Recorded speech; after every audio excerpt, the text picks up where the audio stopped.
So the foldable phone market is seriously heating up. It's not just about proving you can make a foldable phone anymore. You've got to make one that's better, cooler, and more innovative than everyone else's. Samsung seems to be getting this memo a little late because their Galaxy Z Fold 6 was good, but didn't really push boundaries. Now, the Galaxy Z Fold 6 Ultra or Special Edition is coming, and honestly, it feels like this is what the Z Fold 6 should have been all along. What's up guys, Sal here. So first up, we've got the official teaser for the Z Fold 6 Ultra or Special Edition.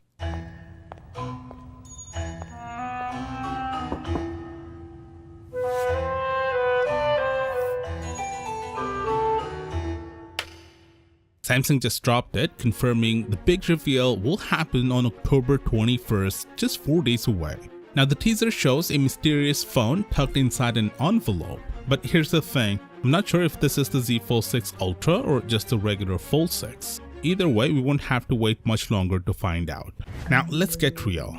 There's no debate that Samsung has the best foldable software experience. They've nailed that. But when it comes to hardware, Samsung has been a bit behind the curve. That might change soon with the Galaxy Z Fold 6 Ultra, which is expected to fix some of the hardware issues we've been waiting on. One of the biggest complaints, that annoying crease, is pretty much the same on the Z Fold 5 to the Z Fold 6, and for a brand that's been doing foldables for 6 generations now, Samsung seems to be lagging behind competitors like the Pixel Fold 9 Pro and last year's OnePlus Open. But there's hope. According to Universe, Samsung might finally fix the crease with the Z Fold 6 Ultra. He said Samsung has done a good job with the crease control and even called it better than ever. He didn't go into the details, but it sounds like the crease on the Z Fold 6 Ultra could be a lot less noticeable compared to the standard models.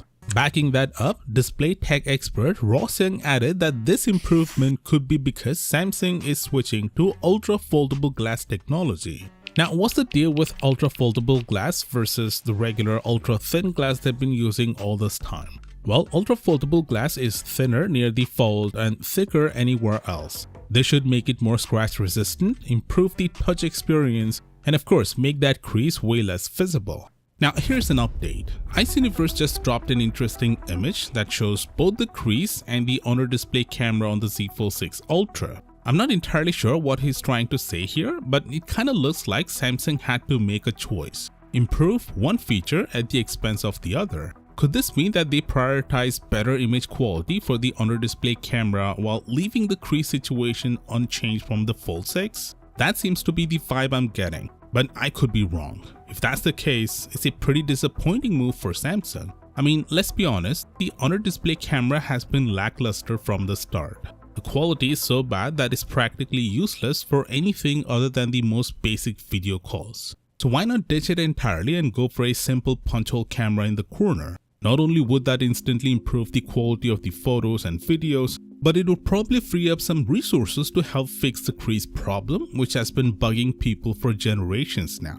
It's like Samsung shot themselves in the foot by going all in on under display camera tech in their foldables. Sure, it sounds futuristic and cool, but at the end of the day, if the camera quality is that bad, what's the point?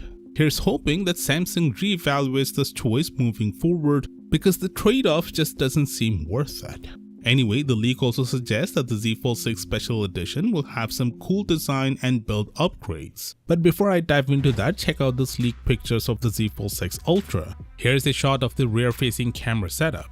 It still has 3 rear cameras, and the raised camera island with the individual camera rings kinda look like the Galaxy S20's design. There's another image that gives us a peek at the side of the device. You can see 2 buttons, probably the volume rocker and power button, on a rose gold colored mid-frame with some texturing.